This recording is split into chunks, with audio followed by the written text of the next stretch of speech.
لا قوة إلا بالله العلي العظيم. أعوذ بالله من الشيطان اللعين الرجيم. بسم الله الرحمن الرحيم. الحمد لله رب العالمين والعاقبة للمتقين والجنة للمؤمنين والنار للعاصين والكافرين والمنافقين والمشركين والحاسدين والظالمين.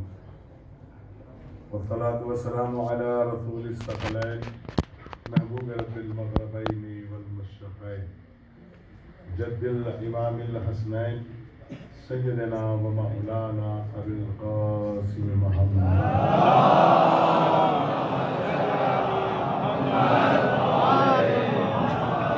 وعلى أهل بيته الطيبين الطاهرين المعصومين المجدين ولعنة الله على أعدائهم أجمعين من هذه الساعة إلى قيام يوم الدين. آمين يا رب العالمين. أما بعد فقد قال الله سبحانه تبارك وتعالى في القرآن الكريم وهو أصدق الصادقين وقوله الحق. بسم الله الرحمن الرحيم. أم لم يعرفوا رسولهم فهم له منكرون أم يقولون به جنة بل جاءهم بالحق وأكثرهم للحق كارهون. سلام.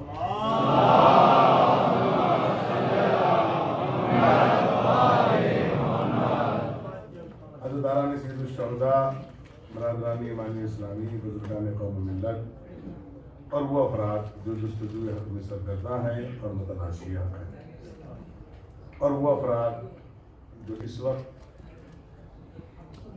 مرکز عذاب پر اپنی نگاہیں لگائے ہوئے ہیں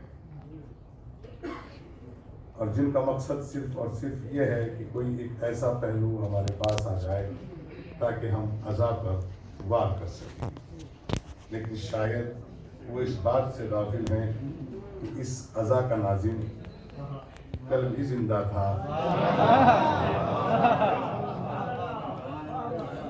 مجھے چونکہ شعر و شاعری کی عادت نہیں ہے، میں شعر پڑھتا بھی نہیں ہوں، اس لیے کہ شعر پڑھنے کے لیے کم سے کم شعر بننا پڑتا ہے. تو نیر صاحب کی بات آ گئی، کیونکہ نیر صاحب ہندوستان کی زمین کا ایک بہت معتبر نام ہوا کرتا تھا. دعا کرتے ہیں کہ اللہ ان کے بیٹے کو اس وراثت کو سنبھالنے کی توفیق دے. نیر صاحب اپنے آپ میں ایک بادشاہ تھے اور ایک شہزادہ تھے، تو ان کی اپنی مثال تھی.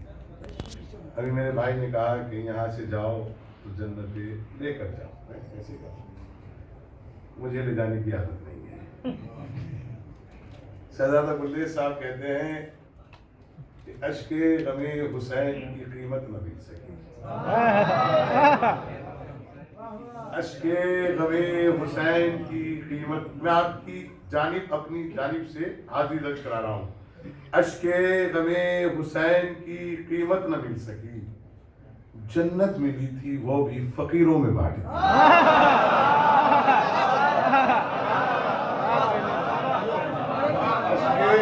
حسین کی قیمت نہ مل سکی. بھائی دیکھیے، وہی داد دے گا جس کو بانٹنے کی عادت ہو. ہاں، وہی داد دے گا جس کو کھینچنے کی عادت ہو. اور کی جگہ اشک غم حسین کی قیمت نہ مل سکی، اشک غم حسین کی قیمت نہ مل سکی، جنت ملی تھی وہ بھی فقیروں میں بانٹی. اسی طرح کا ایک شعر اور یاد آ گیا مجھے، بس آج ہی کہوں گا، اس کے بعد بھی شعر کہوں گا. اسی طرح کا ایک شعر اور یاد آ گیا، اللہ سلامت رکھے میری جان قربان.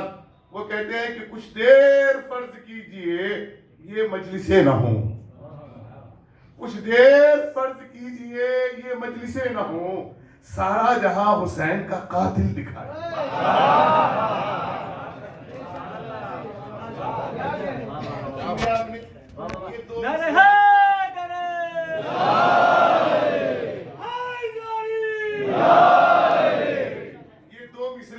آپ کے اپنے ہیں جن کی مائیں زندہ ہے، اللہ ان کو سلامت رکھے، اور جن کی مائیں دنیا سے جا چکی ہیں اللہ ان کی مغفرت فرمائے. شعر سنا رہا ہوں، ایک شعر سنا رہا ہوں اس لیے کہ میری طبیعت اس شعر سنانے کے لیے اس لیے سنا رہا ہوں. شاید یہ ناظرین محترم کسی قابل ہو شاید گزر جائے آپ کو اس میں، کیونکہ ناظروں کی پکڑ اچھی خاصی ہوتی ہے اور میں 2 مصروں سے زیادہ کہہ نہیں پاتا ہوں، اس لیے کہ مجھے پتا ہے کہ میں کتنے کہہ سکتا ہوں. شعر کی قدر کر لیجیے گا اگر ماں کی عظمت ذہن میں ہے. کبھی کبھی نماز پڑھتے ہیں نا تو تسبیح آگے آ جاتی ہے, اور جب تسبیح آگے آ جاتی ہے تو وہ گول ہوتی ہے نا, اس کے بیچ میں سجدگاہ آتی ہے, ایسا لگتا ہے جیسے ماں کی آغوش میں بچہ ہو. تسبیح فاطمہ کے ہمراہ سجدگاہ, تسبیح فاطمہ کے ہے ہمراہ سجدگاہ, ماں کربلا کے بعد بھی بیٹے کے ساتھ ہے.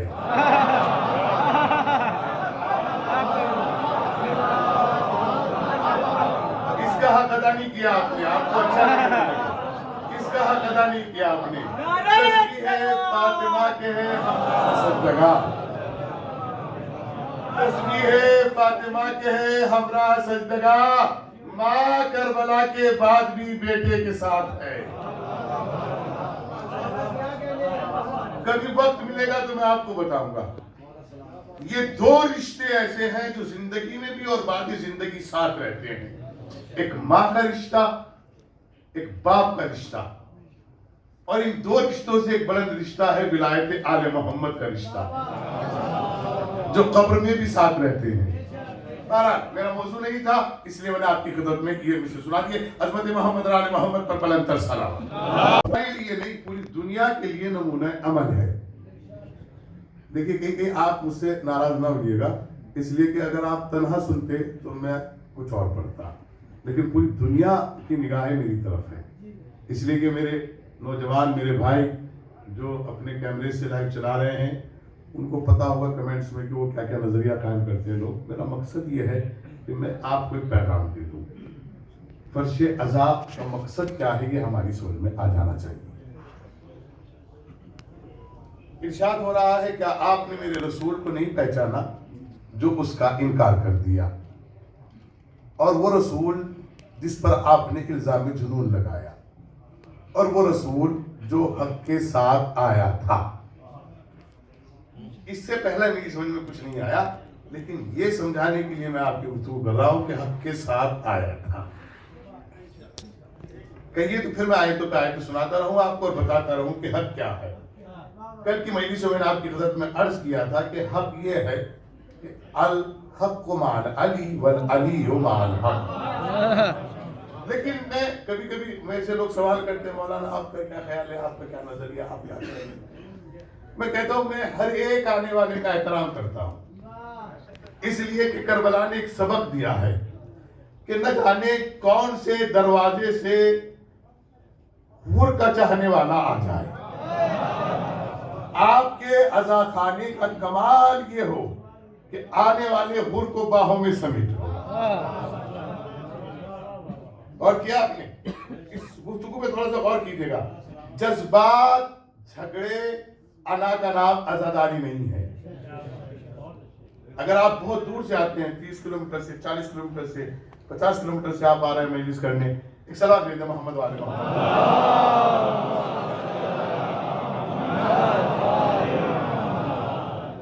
تو آتے ہیں تو خیال رکھا کریں کہ مجلس کو مجلس کی طرح کریں. وہ مجلس نہیں ہے کہ آپ جا رہے ہیں, تبرک کی پولیتھین سڑک پہ ڈال دی, وہ پانی کی بوتل ڈال دی, نہیں, ڈسٹ بین میں ڈالیے گا. اس سے آپ کو لوگوں تک ایک پیغام پہنچانا ہے, آپ کو بتانا ہے کہ ہم کربلا سے آ رہے ہیں. اور جب نماز کے لیے جیسے وضو کرتے ہو ایسے ہی جب مجلسوں میں آیا کرو تو باوضو آیا کرو, اور نیت کر کے آیا کرو کہ ہم کربلا جا رہے ہیں. یہ نیت مت کر کے آیا کرو کہ ہم جمع دار جا رہے ہیں یا ہم فلاں عزا خانے میں جا رہے ہیں, کربلا جا رہے ہیں. میں آپ کو یقین کے ساتھ کہہ سکتا ہوں, یہ قرآن میرے پاس ہے, یہ منبر ہے, یہ سر پہ امامہ ہے, اللہ گواہ ہے, اگر خدا آپ کی شرعی دعا رد کر دے تو میں اپنے آپ کو مولا حسین کا عزادار نہیں کہہ سکتا. باوضو آؤ, گریا کرو, دعا نہ مانگو اس وقت کہو کیونکہ ان کو سب معلوم ہے. بس ایک فقرہ کہا کرو, بی بی ہمارا پرسہ قبول کر لے. اور کیا لوگ مجھ سے کہتے ہیں آپ کیا کہتے ہیں, آپ کیا کہتے ہیں اس کے بارے میں, آپ کیا کہتے ہیں, آپ کیا کہتے ہیں. میں مجھے کہنے کا حق کچھ نہیں ہے, لیکن میں ایک جملہ کہتا ہوں, جو یہاں آ کر ہم کو یہ بتا رہے ہیں کہ حسین کیا ہے, وہ اپنے قبیلوں کو یہ بتا دے کہ سیرت رسول کیا ہے. مجھے عادت نہیں ہے ممبر سے میں چھوٹے موٹے نام، کیا بات ہے، اس لیے کہ ممبر بڑے لوگوں کا ہے، کسی کو انہی کے نام زیب دیتے ہیں۔ کسی کو یہاں سمجھانے کی ضرورت نہیں ہے عزاداروں کی کہ حسین اور علی کیا ہے، اس لیے کہ عالم ارواح میں وعدہ کی ہوئی روحیں ہیں۔ آپ اپنے قبیلوں میں یہ سمجھا دو کہ سیرت رسول کیا ہے، اور کیا آپ نے میرے رسول کو نہیں پہچانا جو اس کا انکار کر دیا؟ دیکھیں رسول پہ گفتگو ہے میری، اور اگر میں نے رسالت کو پہنچا دیا تو امامت خود بخود پہنچ جائے گی۔ رسول کو نہیں پہچانا، کس کو نہیں پہچانا؟ رسول کو نہیں پہچانا، جس کے لیے قرآن کہہ رہا ہے والشمس والضحاها والقمر اذا تلاها والنهار اذا جلاها والليل اذا يغشاها والسماء وما بناها والارض وما طحاها ونفس وما سواها، جس کے لیے قرآن کہہ رہا ہے، یاسین کہہ رہا ہے، طٰہٰ کہہ رہا ہے، مدثر کہہ رہا ہے، مزمل کہہ رہا ہے۔ تمام امت مسلمہ کے علماء اس بات اور روایت پر متفق ہے درایت کے ساتھ کہ ذات پیغمبر کے آنے سے پہلے توریت اور انجیل اور زبور کے صاحبان کتاب نے اپنے قبیلوں کو یہ بات بتائی کہ آنے والا محمد ہے، آنے والا محمد ہے، آنے والا محمد ہے۔ غور نہیں کیا آپ نے؟ توریت والوں نے توریت والوں کو بتایا آنے والا محمد ہے، زبور والوں نے زبور والوں کو بتایا آنے والا محمد ہے، انجیل والوں نے انجیل والوں کو بتایا آنے والا محمد ہے۔ سب بتا رہے تھے محمد ہے، آنے والا محمد ہے، آنے والا محمد ہے۔ ہر ایک عالم کہہ رہا تھا، مدینے میں خیمے لگا کر علماء رہنے لگے، پوچھا تم رہ کیوں رہے ہو؟ کہ ہم آنے والے نبی کی بشارت دے رہے ہیں۔ ان کو تمر دی جانے لگی، ان کو ہدیہ دیا جانے لگا، انہوں نے خیموں کو آباد کر لیا صرف اس بات کی خوشی میں کہ آنے والے نبی کے بارے میں بتا رہے ہیں کہ آنے والا محمد ہے، آنے والا محمد ہے، آنے والا محمد ہے۔ اب دیکھیے جب نبی دنیا میں تشریف لے آئے تو کمال قدرت یہ ہوا کہ شاعر ان کو زلزلہ آ گیا، قیصر و کسریٰ ہل گئی، جلتی ہوئی آگ جو روشن تھی وہ ایران میں دفن ہو کے رہ گئی۔ غور کیجئے گا، ریگزار عرب ڈھاکے مار کے مبارکباد پیش کرنے لگی، ہر ذرے سے آواز آئی،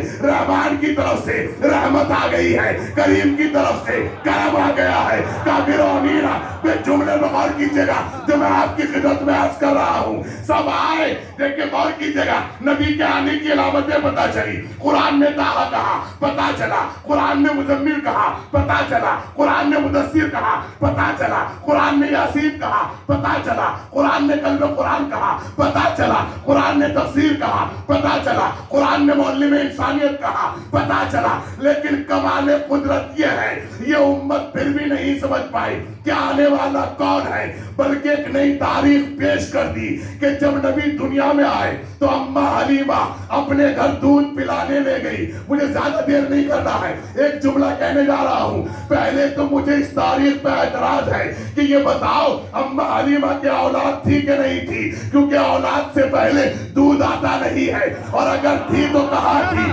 زندہ تھی کہ مر گئی؟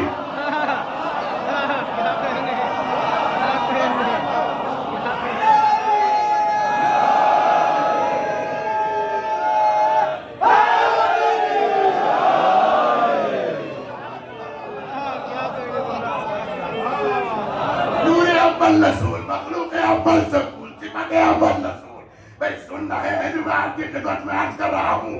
پہلے تو مجھے امت یہ بتائے، پوری دنیا میں مل کر بتائے کہ اماں حلیمہ کی اولاد تھی کہ نہیں تھی، تھی تو پھر یہ بتاؤ۔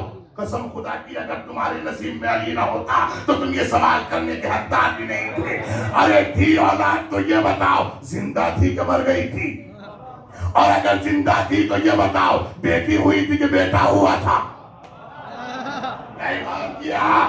کسی نے مولا کائنات سے آ کر کہا تھا یہ بیٹا میرا ہے، دوسری عورت نے کہا یہ بیٹا میرا ہے، ایک کے بیٹی ہوئی تھی ایک کے بیٹا ہوا تھا۔ وہ سوچ رہی تھی کہ مولا کو بہکا دوں گی، اس کا بیٹا لے لوں گی، اپنی بیٹی دے دوں گی۔ نبی کے وسیع نے کہا یہ بتاؤ دودھ سے پتا چلتا ہے کہ بیٹی ہوئی کہ بیٹا ہوا، کا کیا مطلب؟ کہا دائنے استان میں جو دودھ اترتا ہے وہ بیٹے کے لیے ہے، بائیں استان میں جو دودھ اترتا ہے وہ عورت کے لیے ہے، یعنی بیٹی کے لیے ہے۔ پتا چلا جناب ہم انکار نہیں کرتے، ہم پھر بھی تائید کیے جاتے ہیں. ہم اپنی غیرت کی وجہ سے نہیں، تمہاری حیا کو باقی رکھنا چاہتے ہیں، تمہیں بتانا چاہتے ہیں کہ اسلام کتنا قریب ہے. اتنے ظلم والی تاریخوں میں بھی ہم تمہارا ساتھ دیے جا رہے ہیں. کہتے ہیں اماں حلیمہ لے گئی. کون لے گئی؟ اماں حلیمہ لے گئی. کون لے گئی؟ اماں حلیمہ لے گئی. مجھے وہ رسول پسند نہیں ہے جو دوسروں کا حق کھا جائے،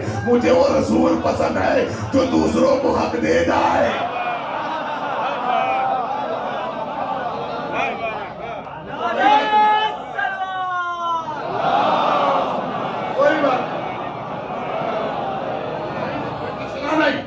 میں دیکھتا ہوں آپ کب تک بیٹھے رہیے گا. جملہ سنیے گا جب آپ کی خدمت میں عرض کر رہا ہوں. تاریخ نویسوں نے، تاریخ لکھنے والوں نے لکھا کہ جب اماں حلیمہ اپنے گھر لے گئی تو اماں حلیمہ کے گھر بکریاں پلتی تھی. کیا پلتی تھی؟ بس صحیح ہے، بکریاں پلتی. جملہ سنیں، آخری دیوار تک چسپا ہونے والا اشتہار بھی سنیں. کہتے ہیں کہ جب بکریاں پلتی تھی، جیسے ہی نبی جناب حلیمہ کے گھر گئے تو رات کے وقت سے پہلے جب شام کے وقت دودھ نکالا تو اب دودھ میں اضافہ ہو گیا. میں نے پوچھا مصنف سے، اماں حلیمہ کے گھر میں بکریوں کے دودھ میں اضافہ کیسے ہو گیا؟ کہا لگتا ہے تم رافضی ہو، تمہیں پتا نہیں ہے کہ نبی آئے ہیں، نبی کے آنے کی برکت سے دودھ میں اضافہ ہو گیا. میں نے کہا جاہلو، ابو جہل کے وارث ہو، ہم بھی تو 1400 سال سے تمہیں یہی بتا رہے ہیں. جب نبی کے آنے سے بکریوں کے دودھ میں برکت ہو گئی تو پتا چلا، بکریوں کو پتا چل گیا آنے والا رسول ہے. تمہیں 40 سال تک پتا نہ چلا.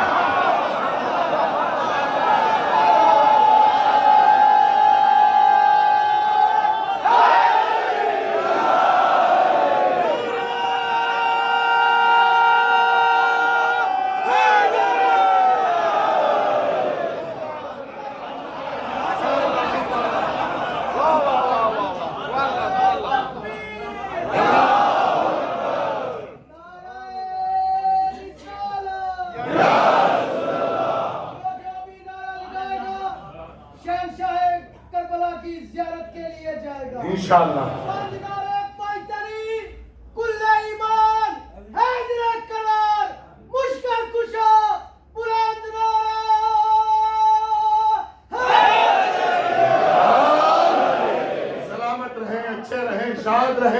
اللہ تجھے جناب علی اکبر کا واسطہ ان جوانوں کو خیر کے ساتھ زندگی عطا فرما، نظر بس سے محفوظ فرما. میرے جوانوں میری گزارش سے تھوڑا آگے آگے آ جائے کیونکہ باہر مومنین کھڑے ہوئے، آگے آ جائے. وہ بھی آپ کی طرح ذکر حسین سننے آئے ہیں. صلوات بھیجے محمد و آل محمد پر. آگے تو آ جائیے.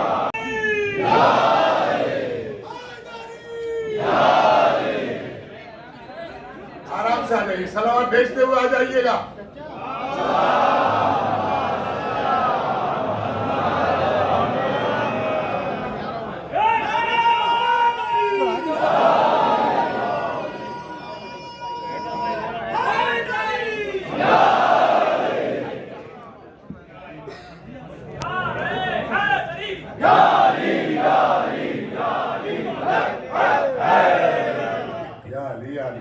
سلامت رہیں، اچھے رہیں، مولا شاد و آباد رکھیں. کتنا خوش نصیب ہوں میں، کتنا خوش نصیب ہوں. ایک وقت میں پورا شہر مجھے سن رہا ہے. اس سے بڑی مجھے دولت اور کیا ملے گی؟ جہاں پورا شہر مجھے ایک وقت سن رہا ہے، جہاں میرے ہر بستی کا فرد میرے سامنے رہے. مولا سلامت رکھے، شاد و آباد رہے. اللہ آپ کو بلا سے محفوظ رکھے. جناب علی بکریوں کے دودھ میں کمال ہے، اس لیے مولوی صاحب دودھ بڑے شوق سے. بکریوں کے دودھ میں کیا ہو گیا؟ بکریوں کو پتا چل گیا کہ آنے والا رسول ہے. ان کو 40 سال تک نہیں پتا چلا کہ آنے والا کون ہے. تاریخ بتاتی ہے کہ 6 برس کے بعد آپ کی والدہ دنیا سے تشریف لے گئی. 4 مہینے پہلے یا کچھ وقت تاریخ میں آگے پیچھے ہو بندے گا والد ماجد تشریف لے گئے. تو قرآن نے بڑھ کر بتایا الم یجدک یتیما فآویٰ. اس وقت کو یاد کر میرے حبیب جب ہم نے تجھ کو یتیم پایا تو کیا 2 ہاتھ نہیں دیے؟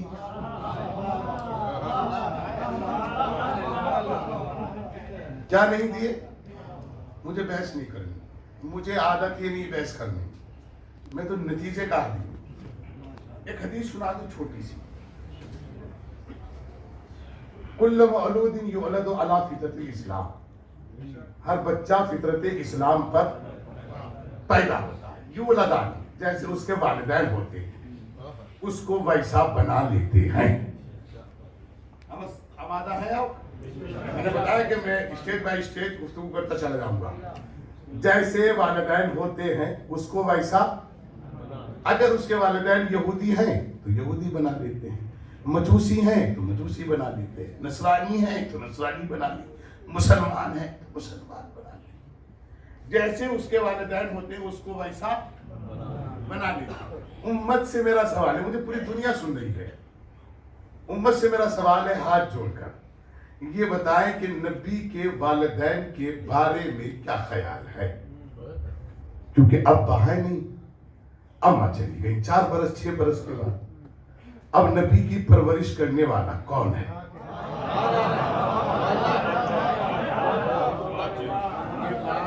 میں آپ کو کان میں سنا رہا ہوں، اتنی راز کی بات ہے کیونکہ جلدی سے کسی کو ہضم نہیں ہوتی، اس لیے کان میں سنا رہا ہوں۔ ہم بھی دیکھتے ہیں ہمارا کان کتنا مضبوط ہے۔ اور فرمایا میرے جوانوں آپ نے، کہتے ہیں کہ آئے، پرورش کس نے کی؟ میں نہیں لوں گا نام، مجھے نہیں نام لینے کی عادت، نہ میں تو یہ چاہتا ہوں کہ دشمنوں کی کتابوں کے خزانوں سے خود بولنے کی آوازیں آئیں۔ بتائیے کون ہے جس نے نبی کی پرورش کی؟ اللہ اکبر، ہر ایک آواز دے کر خاموش ہو رہا ہے، معلوم ہے کہ کون ہے، پرورش کی کہ نہیں کی۔ ایک فقرہ سنا دوں آپ کو پرورش کا، ایک جملہ سنا دوں اگر آپ کے ضمیر بیدار ہیں اور سماعتیں زندہ ہیں، ایک جملہ۔ یہ قرآن میرے ہاتھ میں ہے اور پوری امت کو میرا چیلنج ہے، پوری امت کو میرا چیلنج ہے، یہ قرآن میرے ہاتھ میں ہے۔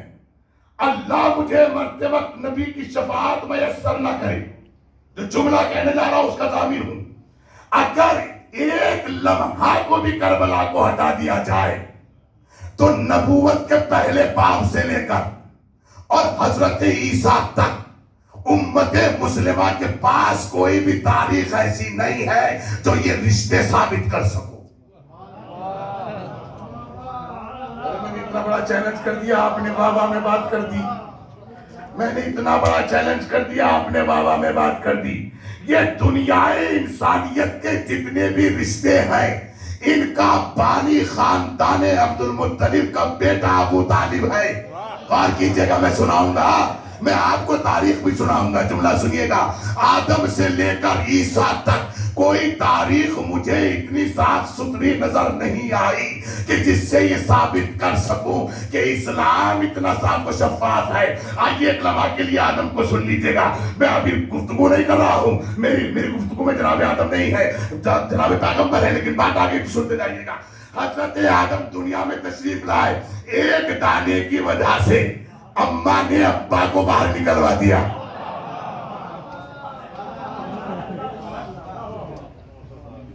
یہ کوئی نیا رواج نہیں ہے جو آج کل کے لونڈے اپنی بہووں کو لے کر اماں ابا کو گاؤں چھوڑ آئے ہیں۔ ہاں، اسی لیے پیغمبر نے فرمایا، اسی لیے علی نے فرمایا، والدین سے بڑھ کر دنیا میں کوئی نہیں ہے۔ خدا ہدایت کرے ان بہووں کی جو اپنے شوہر کے والدین سے جدا کر دیتی ہے۔ غور کیجئے گا جو میں آپ کی خدمت میں عرض کر رہا ہوں، عجیب فقرہ ہے خدا کی قسم۔ حضرت آدم آئے دنیا میں، کھایا، آگے، اب تو کوئی پریشانی نہیں تھی، جنت سے باہر آگے۔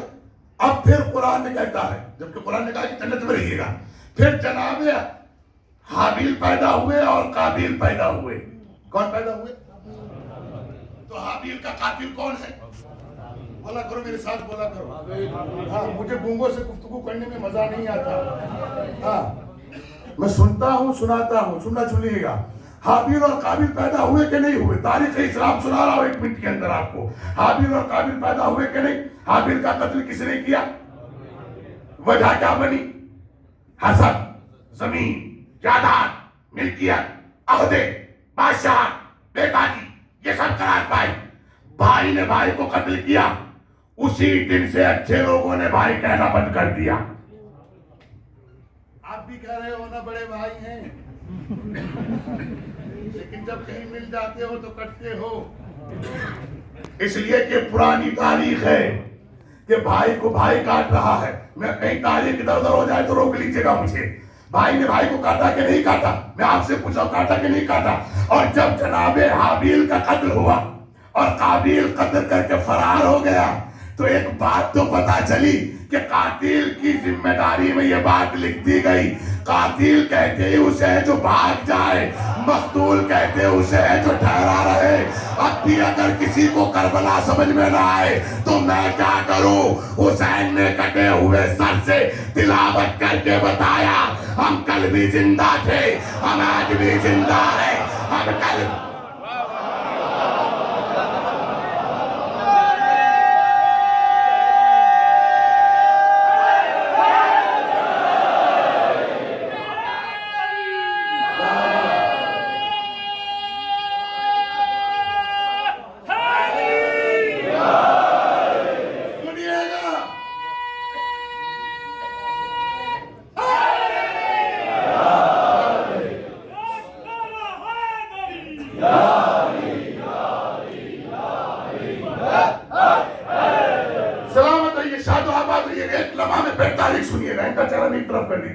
ایک لمحہ میں پھر تاریخ سنیے گا.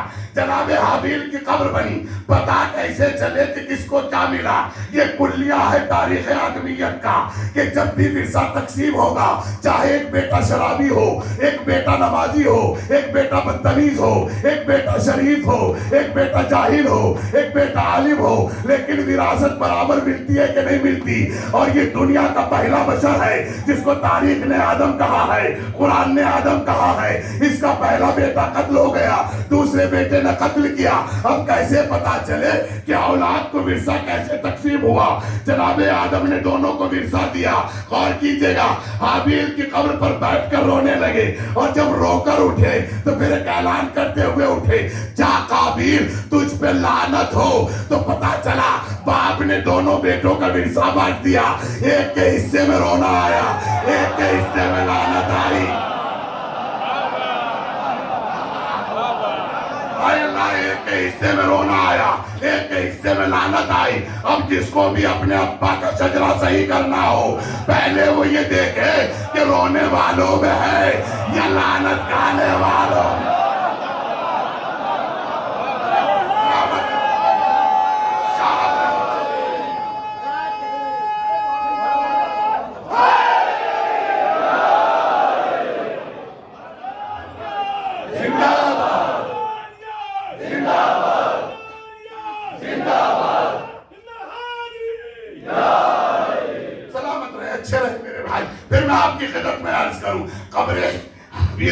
پتا چل گیا ایک بیٹے کے حصے میں قبر پہ بیٹھنا آیا اور پھر رونا آیا، ایک بیٹے کے حصے میں لعنت آئی. اب یہ دیکھو قبر پہ بیٹھنے کو منع کون کرتا ہے، رونے کو منع کون کرتا ہے؟ اب ہمیں مت کہا کرو کہ تم لعنت پڑھتے ہو، ہمارے پاس اتنا ٹائم نہیں ہے کہ ہم تم جیسے جاہلوں پہ خرچ کریں. ہمیں تو صلوات پڑھنے سے فرصت نہیں ہے.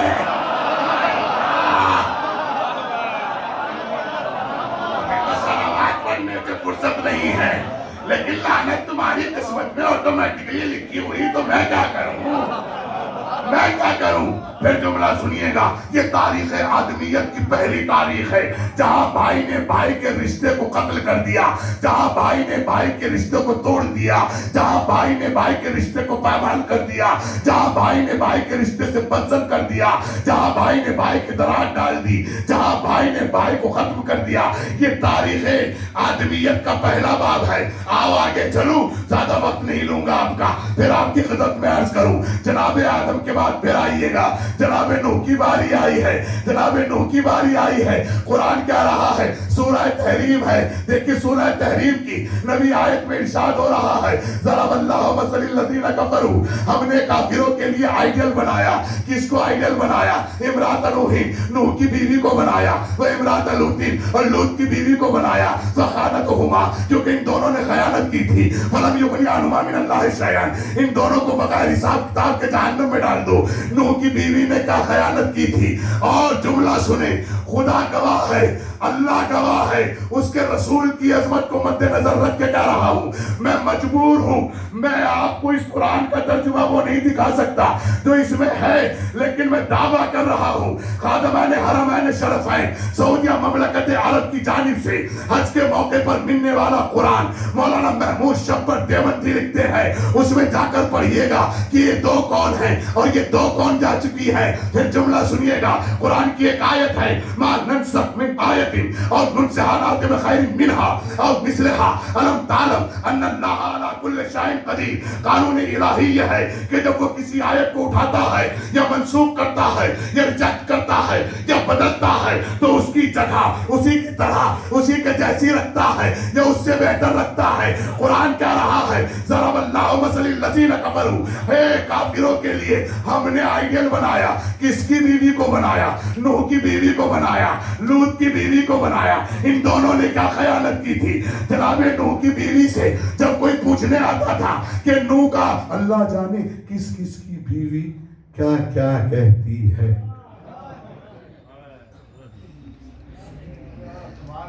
کسی کو برا لگے تو مجھے مت کہیے. ہم کبھی کبھی اپنے دوست پوچھتے ہیں, دوست تو بابلے ہو گئے. کیا ہو گئے؟ مولانا کن کے چکر میں پڑ رہے, وہ تو بابلے ہو گئے. انہیں یہ آیت سنائیے گا, ان بیگمات تک یہ آیت پہنچا دیجیے گا. جب کوئی جناب نوح کو پوچھنے آتا تھا کہ نوح کہاں, کہو پاگل ہو گئے. غور ہی نہیں کیا آپ نے, کیا ہو گئے؟ پاگل. بھئی آپ کو کل کی آیت کا ترجمہ یاد ہے کہ نہیں ہے؟ الزام جنون لگایا تھا کہ نہیں لگایا تھا؟ وہ تو پاگل ہو گئے.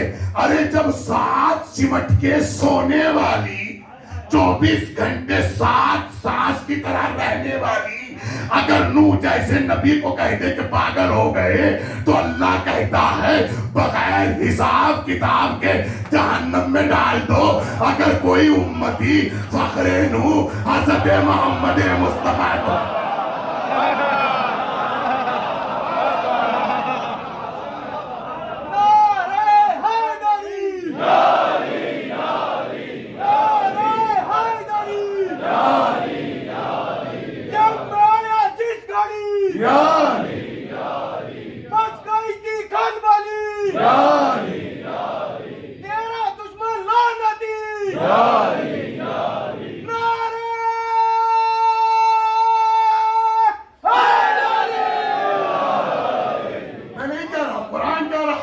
ہم نے کافروں کے لیے آئیڈل بنا دیا ہے. اس کے نیچے بھی 10 نمبر کی آیت ہے, عرض کروں گا یہ رشتے بتاتا چلوں.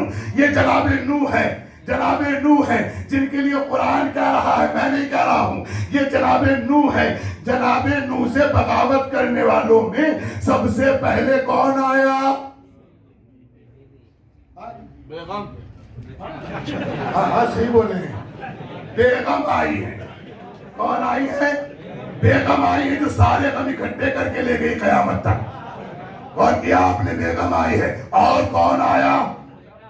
بیٹا آیا. سنیں جو ساکنین اور علماء منبر سے کہتے ہیں کہ جنت ماں کے قدموں کے نیچے ہے, ان کی ذمہ داری بنتی ہے کہ وہ یہ بھی بتایا کریں کون سی ماں کے قدموں کے نیچے ہے.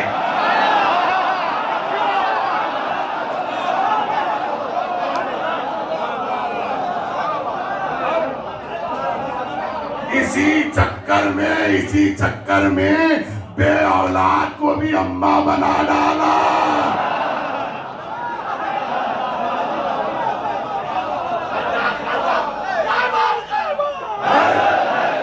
ہاتھ بلند کر کے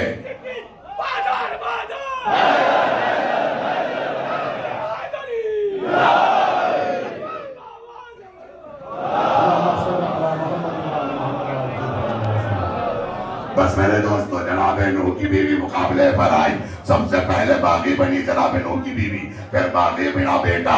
اب یہ جو لوگ کہتے ہیں کہ پیغمبر نے فرمایا ہے جنت ماں کے قدموں کے نیچے ہے، میں نے کہا اللہ کے واسطے یہ بھی بتا دیا کرو کون سی ماں کے قدموں کے نیچے ہے۔ اس ماں کے قدموں کے نیچے نہیں ہے جو گھر سے باہر نکل کے آ جائے، اس ماں کے قدموں کے نیچے نہیں ہے جو بازاروں میں گھوم جائے، اس ماں کے قدموں کے نیچے نہیں ہے، ہائے ہائے ہائے خدا کی قسم، اس ماں کے قدموں کے نیچے نہیں ہے جو محنت کی کمائی بیوٹی پارلر پہ خرچ کر دے۔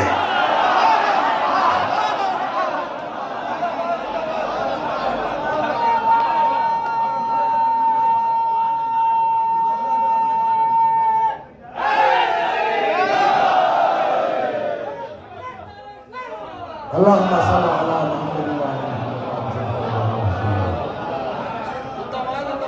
غور کیا آپ نے؟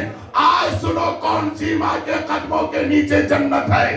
پہلے تو ماں باپ کے درمیان تفرقے بازی کرنے کا کسی بھی خطیب اور فائز اور عالم کو اللہ نے نہیں دیا، صرف یہ کہہ کر بات تمام کر دی، رب ارحمہما کما ربیانی صغیرا، ان دونوں پہ ایسے رحم فرما جیسے وہ مجھ پہ فرماتے تھے۔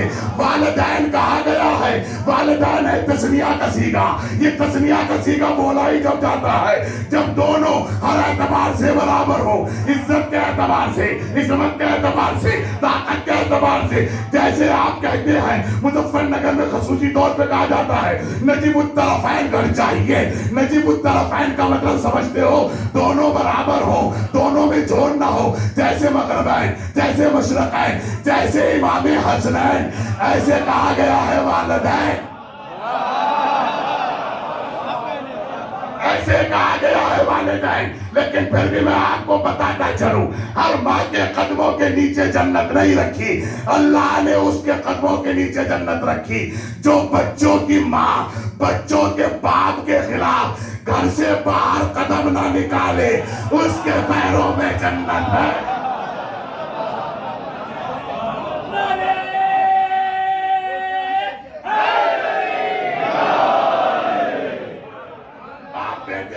رشتے کے بعد بھائی بھائی کا رشتہ بدنام ہوا کہ نہیں ہوا؟ میرے ساتھ بولتے رہو، بھائی بھائی کا رشتہ بدنام ہوا، یہاں باپ بیٹے کا رشتہ بدنام ہوا، میاں بیوی کا رشتہ بدنام ہوا۔ یہ دوسری سیڑھی تھی، آج تیسری سیڑھی پہ لے کے چلو۔ یوسف علیہ السلام ہیں، 11 بھائی ہیں، 10 بھائی وہ ہیں جو سوتیلی ماں سے ہیں، 2 وہ ہیں جو سگی ماں کے ہیں، 1 ماں سے 2 بیٹے ہیں، 11 الگ ہیں۔ جملہ سنیے گا، سگے بھائیوں نے، سوتیلے بھائیوں نے یوسف کو کنویں میں ڈال دیا۔ اسی دن سے بھائیوں کا سوتیلا پن سگا پن پتہ چلنے لگا۔ اسی لیے جب سے ہی اس خاندان کی نسل کی چلنے والی عورت آج تک پریشان کر رہی ہے، اگر کسی کے اوپر دوسری ماں آ جائے تو وہ سوتیلی ڈین بن جاتی ہے۔ میرے بچوں کے لیے کرو، ارے آپ کو تو بتانے کی بھی ضرورت نہیں، آپ کو بتانے کی ضرورت نہیں، آپ کے یہاں تو سارا کھیلی سوتیلی اماں کو۔ صلوات بھیجے محمد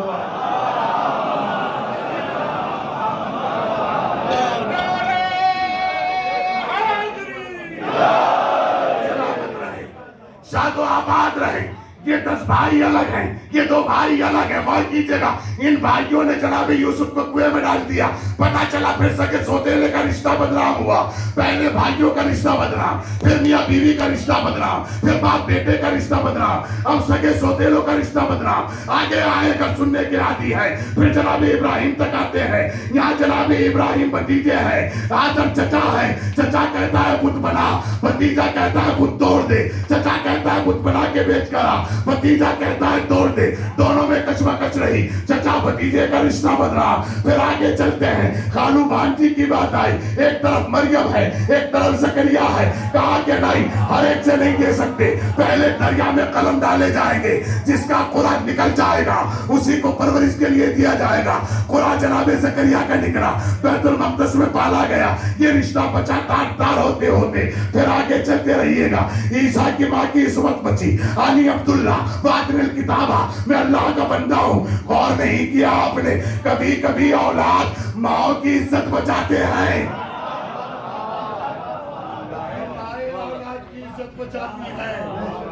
آنی عبداللہ واتر الکتابہ، میں اللہ کا بندہ ہوں، اللہ کی جانب سے آیا ہوں اور میں کتاب لے کر آیا ہوں اور میں تمہارے لیے رسول بن کر آیا ہوں. رشتے سمجھ رہے ہیں نا؟ پہلی تاریخ سے لے کے آج تک سن گیا نا رشتے. آدم کے دو بیٹے، رشتہ بدنام ہوا کہ نہیں؟ نوح کی بیوی، رشتہ بدنام ہوا کہ نہیں؟ نوح کا بیٹا، رشتہ بدنام ہوا کہ نہیں؟ میرے ساتھ بولتے رہے. سگے سوتیلے کا رشتہ بدنام ہوا کہ نہیں؟ ہوا کہ نہیں؟ چچا بھتیجے کا رشتہ بدنام ہوا کہ نہیں؟ ارے پوری دنیا میں کسی کے پاس اتنا مرتب شجرہ رشتہ نہیں ہے جتنا ابو طالب نے مرتب کر دیا ہے.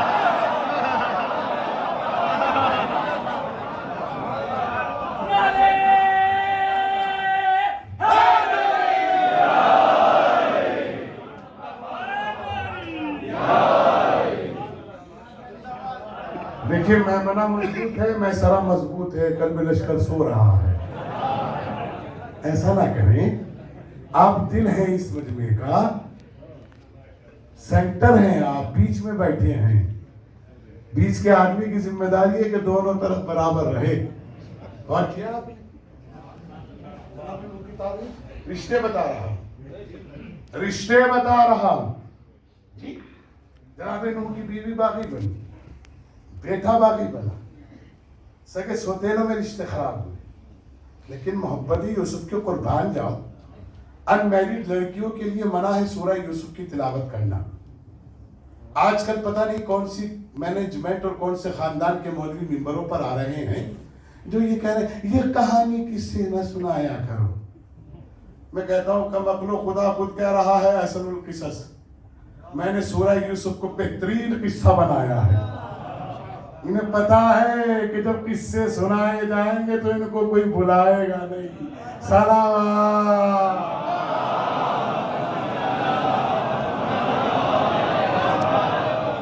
تو سرو پائزن دیا جا رہا ہے عزاداری کے خلاف. ہم اس پہ چکا چوند بیٹھے ہوئے ہیں. ہم ولایت آل محمد میں کسی سے کمپرومائز کرنے والے نہ تھے، نہ ہیں، نہ ہوں گے. ہم نے ہماری زندگی جو ہے وہ اسی عزا خانے کی دین ہے. یہ فرش عزا ہے جس نے ہمیں زندگی بخشی ہے. جب کسی کے بچے نہیں ہوتے نا تو وہ جھولے پہ دعا مانگتی ہے، مانگتی ہے کہ نہیں؟ صفحے عزا پہ دعائیں قبول ہوتی ہیں، صفحے عزا پہ دعائیں قبول ہوتی ہیں، صفحے عزا پہ دعائیں قبول ہوتی ہیں. عجیب غم ہے غموں کا علاج کرتا ہے، عجیب غم ہے غموں کا علاج کرتا ہے. کیسے رشتوں کو ترتیب دے رہا ہے محسن اسلام.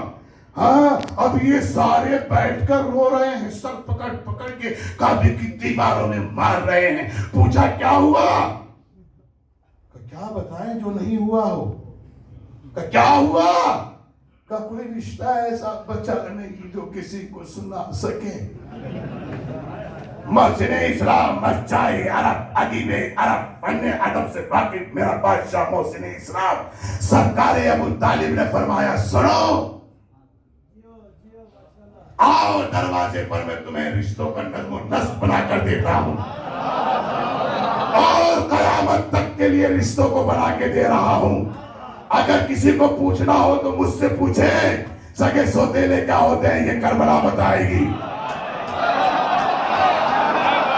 خدا کرے آپ جملہ سمجھ جائیں، خدا کرے آپ جملہ سمجھ جائیں.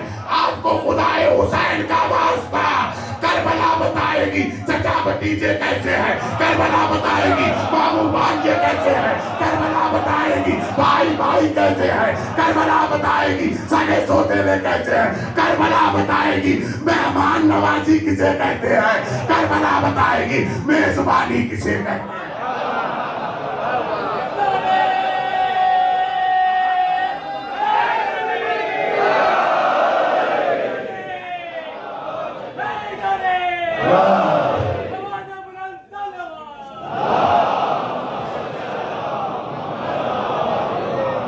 اندر سے لے کے باہر تک کی جانب سے میں نیابت میں ایک نعرہ لگا رہا ہوں، اس میں سب شریک ہو جائیے گا.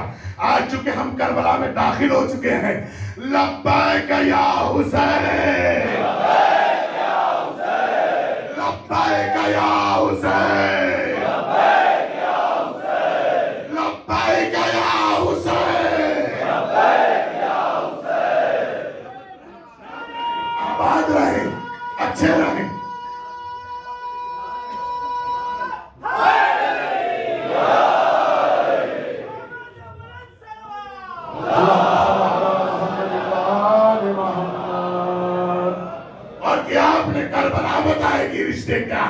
ہمیں کربلا بتائے کہ رشتے کیا ہے، ہمیں کربلا بتائے کہ رشتے کیا ہے، کیونکہ ان کو تربیت دینے والا محسن اسلام ابو طالب ہے۔ دیکھیں کیسے تربیت دی، چچا کا رشتہ، بھتیجے کا رشتہ سب سے پہلے کس نے بتایا؟ وہ باپ اور ہے، وہ چچا اور ہے۔ آج کل چچا بھی اچھے نہیں نکل پا رہے ہیں، بڑے خطرناک چچا ہو رہے ہیں، بھتیجوں کا حق دبا لیتے ہیں، اگر ان کا ابا مر جائے مکان قبضہ لیتے ہیں، اگر ان کا ابا مر جائے الزام لگا دیتے ہیں، اگر ان کا ابا مر جائے ارے اگر تم اتنے بے غیرت ہو چکے ہو تو فرش ازا کا تبرک کھا لو، 40 دن میں بدل جاؤ گے۔ اس کی تاثیر یہی ہے، فرش ازا کا تبرک کھا لو۔ تاریخ بتا کے جا رہا ہو، کیسے پتا چلے کہ چچا بھتیجے کا رشتہ کیسے پتا چلا؟ وہ اور چچا ہے جو اپنے بیٹوں کو بچاتے ہیں، بھتیجوں کو قربان کر دیتے ہیں۔ یہ تاریخ انسانیت کا ایک لوتا چچا ہے جس نے بیٹے کو کبھی بستر پہ لٹایا، کبھی ہجرت پہ لٹایا، ہائے خدا کی قسم، اور بھتیجے کو اپنے پاس لٹایا، بھتیجے کو بچا کر بتا دیا چچا ہو تو ابو طالب جیسا، بھتیجا ہو تو محمد جیسا۔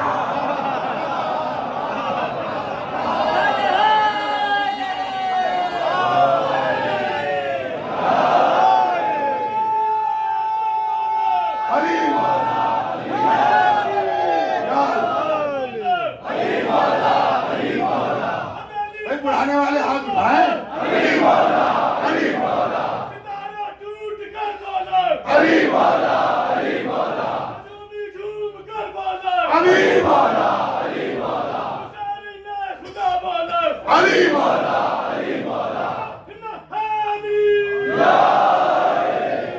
سلامت رہیں، شاد رہیں، آباد رہیں، اللہم صلی اللہ علیہ وسلم، سلامت رہیں۔ چچا نے بتایا نا بھتیجے کی پرورش کیسے کی جاتی ہے، یہ پہلا چچا ہے کائنات کا جس نے بھتیجے کی پرورش کر کے بتایا۔ ایک روز ایسا ہوا پیغمبر اکرم خانہ کعبہ تک گئے، وہاں کسی کو پیار آیا، پیار آنے کے بعد وہ نبی سے کہنے لگا آپ ہمارے گھر چلیے۔ پوچھا کیوں لے جا رہے ہو؟ کہا کہ خاندانی غریب ہوں، آپ کے قدموں سے برکت آ جائے گی۔ نبی نے کہا چلیے، کم سے کم کوئی تو صاحب ظرف ملا جس کو میرے بارے میں اتنا یقین ہے کہ جانے سے غور کیا۔ اسی دن سے یہ مثال قائم ہے، میاں آپ تشریف لے آئیں گے تو گھر میں برکت آ جائے گی۔ اور کیا آپ نے نبی کریم کو اوپر سے نیچے لے گئے۔ حضرت ابو طالب گھر سے باہر آئے، میرا بھتیجا کہاں ہے، میرا بھتیجا کہاں ہے؟ دیکھا تو کعبے کے قریب آئے، 40 قبیلوں کے 40 سردار بیٹھے ہوئے ہیں۔ ابو طالب کو دیکھتے ہوئے فوراً ایسے ہو گیا جیسے روح قبض ہونے والی ہو، کیونکہ پتا ہے اشیاء عرب کا کمال ہی یہ ہے، شیر اسے نہیں کہتے جو پھاڑ کے کھائے۔ پتہ نہیں کہا ہے آپ شیر کسے کہتے ہیں؟ جو پھاڑ کے کھائے، نہیں اسے جانور کہتے ہیں۔ شیر اسے نہیں کہتے جو پھاڑ کے کھائے، شیر اسے کہتے جس کے دیکھنے کے بعد خود مر جائے۔ اجائر پڑھیے گا، لغت میں چیک کر لیجئے گا، اجائر اجائر اجائر کو دیکھا، سب مبہوت ہو گئے، شرمندہ ہو گئے، گردنیں جھکا دی۔ پوچھا خیر تو ہے اجائر، ارے خیر تو ہے حضرت، ارے خیر تو ہے قبلہ، ارے خیر تو ہے جناب علی، کہ یہ بتاؤ میرا بھتیجا محمد کہاں ہے؟ کہ ہم قسم کھا کے کہتے ہیں اپنے دین و مذہب کی اور تیرے خدا واحد کی، ہم قسم کھا کے کہتے ہیں اس احد کی جو لم یلد ولم یولد ہے، ہم قسم کھا کے کہتے ہیں اس کی جو رحمان الرحیم و غفور ستار ہے۔ ہمیں نہیں معلوم ہے کہ آپ کا بھتیجا کہاں گیا۔ ایک مرتبہ کہا یہ آپ کے سروں پر میں نے نیزہ رکھ دیا، جب تک گردن نہ اٹھا لینا، جب تک میں اپنے محمد کو نہ دیکھ لوں، جب تک گردن نہ اٹھا لینا،